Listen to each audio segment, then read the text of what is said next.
సంక్రాంతి పర్వదినాన్ని పురస్కరించుకుని ఏర్పాటు చేసిన ముగ్గుల పోటీల వంటల పోటీల్లో ప్రతిభ కనబరిచిన వారికి ఏర్పాటు చేసిన బహుమతుల ప్రధాన సభ కార్యక్రమంలో Kurnool assembly Telugu Desam party incharge TG Bharath ముఖ్య అతిథిగా హాజరయ్యారు. ఈ కార్యక్రమంలో కర్నూలు అసెంబ్లీ తెలుగు మహిళా అధ్యక్షురాలు మారుతి శర్మ, స్థానిక టీడీపీ నాయకులు మన్సూర్ అలీ ఖాన్, దేవా తదితరులు పాల్గొన్నారు. ఈ సందర్భంగా ముగ్గుల పోటీల్లో గెలుపొందిన వారికి యువనేత టీజీ భరత్ బహుమతులను అందజేశారు. అనంతరం జరిగిన కార్యక్రమంలో ఆయన మాట్లాడుతూ సంక్రాంతి పర్వదినాన్ని పురస్కరించుకుని మహిళలకు ముగ్గుల పోటీలు, వంటల పోటీలు నిర్వహించడం అభినందనీయమన్నారు. ఇలాంటి పోటీలు ఎవరు ఏర్పాటు చేసినా ప్రతి ఒక్కరూ పాల్గొనాలని, గెలుపు ఓటమిని సమానంగా స్వీకరించాలని తెలిపారు. ఇలాంటి పోటీల్లో పాల్గొనటం వల్ల వారిలో దాగి ఉన్న ప్రతిభ బాహ్య ప్రపంచానికి తెలుస్తుందన్నారు. ఈ ఏడాది అందరికీ కీలకమైన సంవత్సరమని, ఈ సంవత్సరం జరిగే ఎన్నికల్లో కర్నూలు అసెంబ్లీ నుంచి ఎమ్మెల్యేగా తనను గెలిపిస్తే కర్నూలు నగరాన్ని అన్ని విధాలా అభివృద్ధి చేస్తానని తెలిపారు. రాష్ట్ర ముఖ్యమంత్రిగా నారా చంద్రబాబు నాయుడు కర్నూలు ఎమ్మెల్యేగా తాను ఉంటే అభివృద్ధి వేగంగా జరుగుతుందని తెలిపారు. యువతకు ఉద్యోగ ఉపాధి అవకాశాలు కల్పించేందుకు వీలుగా పరిశ్రమల ఏర్పాటుకు కృషి చేస్తానని వివరించారు. 5 సంవత్సరాలకు ఒకసారి వచ్చే ఎన్నికల్లో ప్రజలు ఓటు వేసేటప్పుడు అన్నీ ఆలోచించి ఓటు వేయాలని ఆయన సూచించారు. నమస్కారం అమ్మ. ప్రోగ్రామ్స్ లో ఇట్లాంటి కండక్ట్ చేసినప్పుడు మీ టాలెంట్ బయటికి తీసుకోవాల్సిన బాధ్యత మీరు కూడా ఉంది. ఎందుకంటే ఇవి ఎప్పుడు రావు, రెగ్యులర్ గా రావు. ఎప్పుడో ఒకసారి వచ్చినప్పుడు మనం చూపించుకునే ఉంటుంది. ఎక్కడి నుంచి ఏమొస్తుందో తెలియదు, ఎక్కడ సక్సెస్ అవుతారో తెలియదు. సో ఎప్పుడు ఏమొచ్చినా ఇట్లా కాంపిటీషన్ పెట్టినప్పుడు ఎవరైతే ముందుకు వచ్చి చేస్తున్నారో పాల్గొనాలా, పార్టిసిపేట్ చేయాలా. ఒకవేళ మనం ఓడిపోయినా గెలిచినా డజంట్ మ్యాటర్, ఫస్ట్ ఇన్వాల్వ్ కావడము, మన టాలెంట్ని బయటికి చూపించుకోవడం అనేది ఇది చాలా ముఖ్యం. ఎందుకంటే మనము తెలియదు, చాలా మందికి ఎక్కడో టాలెంట్ ఉంటుంది. అది ఇట్లా అకేషన్స్ అప్పుడే బయటపడేదానికి ఆస్కారం ఉంటుంది.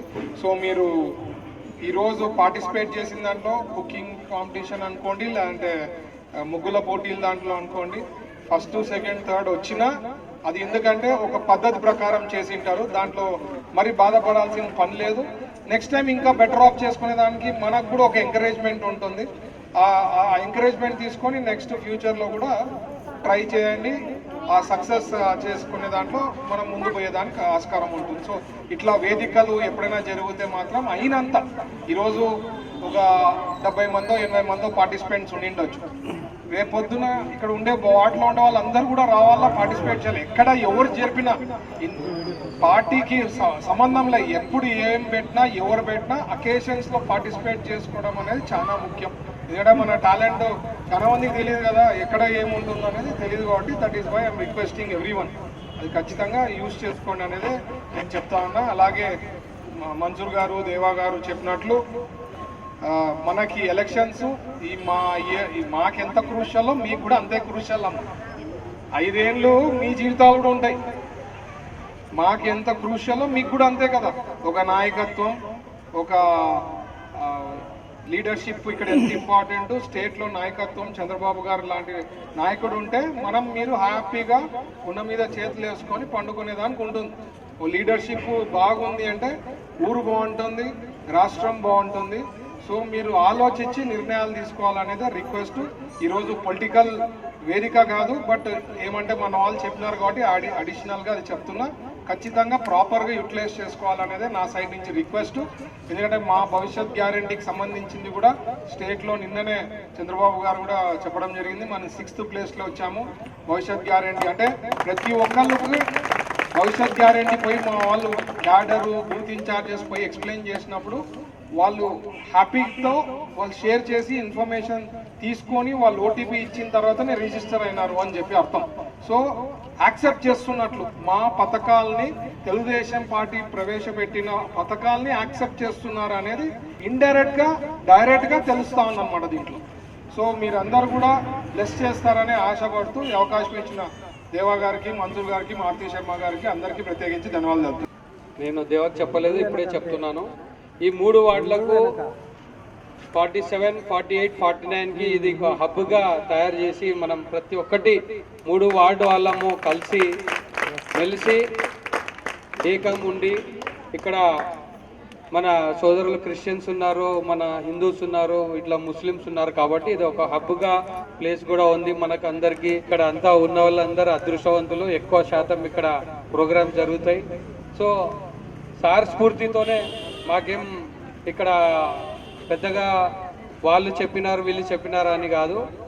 భరత్ సార్ ఒక స్ఫూర్తితో ఆయన కండక్ట్ చేసేది టౌన్లో మీరు చూస్తున్నారు. అన్ని మ్యాచ్లు కానీ ఎక్కడ పోయినా యా ప్రోగ్రామ్ పైన, నిన్ననే మాంటేశ్వరిలో కూడా పెద్ద ప్రోగ్రాము ముగ్గుల పోటీలు జరిగింది. ఇది ఒక చిన్న ప్రోగ్రాము స్టార్టింగ్ ఈ సంవత్సరమే. ఈ సంవత్సరము ఇంపార్టెంట్ ఎందుకంటే ఎలక్షన్ కూడా ఉంది. మీరందరూ ఒక స్టేజ్ మీదకి అందరం కలిసి రేపు పొద్దున మీరందరూ కూడా కష్టపడి సార్కి ఓటేసి భరత్ అన్నకి గెలిపించుకోవాలి భారీ మెజార్టీతో. ఎవరు ఏం చెప్పినా ఎవరు ఏం ఇచ్చినా భరత్ సార్ ముందర, భరత్ అన్న ముందర విలువ లేదు అని మీకు తెలియజేసుకుంటున్నాను.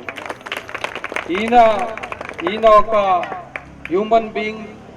ఆయన ముందర ఉన్న ఫ్రెండ్షిప్కి విలువలు కానీ, ఆయన ఇచ్చే మీరు చూశారు దేవాకి ఇచ్చిన విలువలు కానీ, భాస్కర్కి ఇచ్చిన విలువలు కానీ అందరికీ సమానంగా చూసి ఒకటే తాటి మీద మన బూత్ ఇన్ఛార్జీలు ఈరోజు మేము అందరం కలిసి పనిచేస్తున్నట్లే ఫ్యూచర్లో కూడా పనిచేసి సార్కి పోయినసారి 300 మనకు మన వార్డు నుంచి తక్కువ వచ్చినాయి.